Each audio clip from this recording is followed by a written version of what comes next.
Hello everybody, this is Gary. Today is Sunday, June 5th, 2022. It is 6:16 p.m. Eastern Standard Time in the United States in Rochester, New York. And this is my Coping with Schizophrenia blog entry for today. Today I'm doing pretty good. Got up, did my physical therapy exercises on my exercise break. The weather is getting nicer. I might try to take my regular bike out for a ride every once in a while once my knees start to feel better after surgery. But today I did some work on my computer, did my physical therapy exercises. I'm making this video. Tomorrow I have an appointment with one of the psychotherapists at my clinic that I haven't seen before. I'm seeing her to get into what's called a compeer program, and that's when somebody is assigned to me, help me, assist me with my mental illness in a sort of friendly, peer-to-peer sort of way, where the person who's volunteering has been through mental health treatment themselves, and they become friends with you in a way that's called a compeer.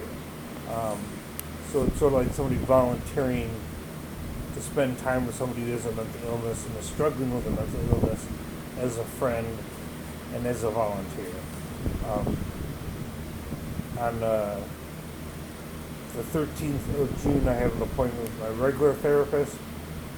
And on Wednesday, this upcoming Wednesday, on the 8th, I have group therapy. I'm starting over again. I missed the last 10 weeks of group therapy because of my knee surgery. It made it too difficult to try to attend group every week. And you're only allowed 2 absences for the 10 weeks. And I've already used one of those absences to miss the first week of this group therapy. It was supposed to begin last Wednesday. But I had a post-operative appointment with the orthopedic specialist that I couldn't go to the first week's group. But I am starting up group again this Wednesday. I have an appointment with a psychotherapist tomorrow, and I'm seeing my own psychotherapist on the 13th of June. And I just saw my psychiatrist this past Wednesday, and that was the last meeting I'm having with this psychiatrist. I'm getting a new psychiatrist, which I don't know who that will be yet.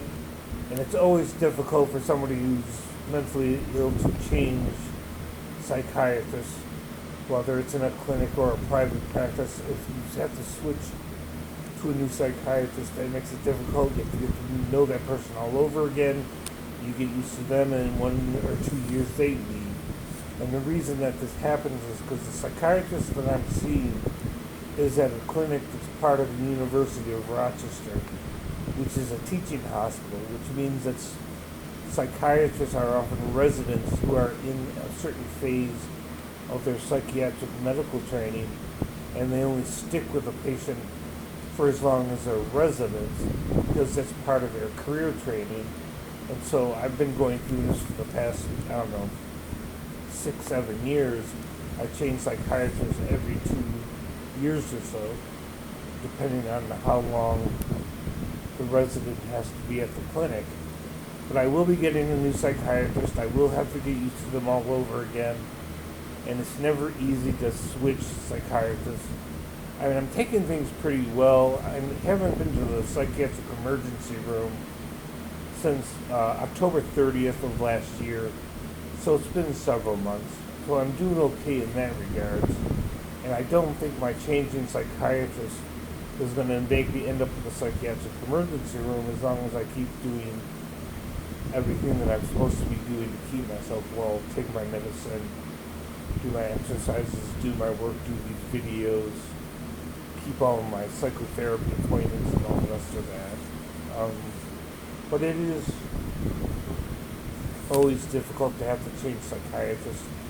I mean, this is the person that's prescribing your psychiatric meds, and you want to have the right person doing that, because obviously being on the right meds can help stabilize you. And I think I've been pretty fairly stable since October 30th. There's no point in going to the psychiatric emergency room if I'm not in danger and I'm not putting anybody else in danger. If I'm not violent, if I'm not suicidal, even if I'm very uncomfortable, that doesn't mean I should go to the psychiatric emergency room, which is the whole point of my group therapy, which is to withstand intense psychiatric symptoms without completely falling apart, or external stressors without completely falling apart. It's called DBT therapy, dialectical behavior therapy, and that's what I'm going to group therapy for, is to have a higher tolerance for suffering, psychiatric suffering, without going to the psychiatric emergency room and finding some other way to cope or self-soothe. I use meditation, I use exercise, I use making videos, I see a therapist, I'll be going to group therapy. There are ways of dealing with stressful events other than going to the psychiatric emergency room. And I was doing it far too routinely and unnecessarily. So, like, comment, share, subscribe.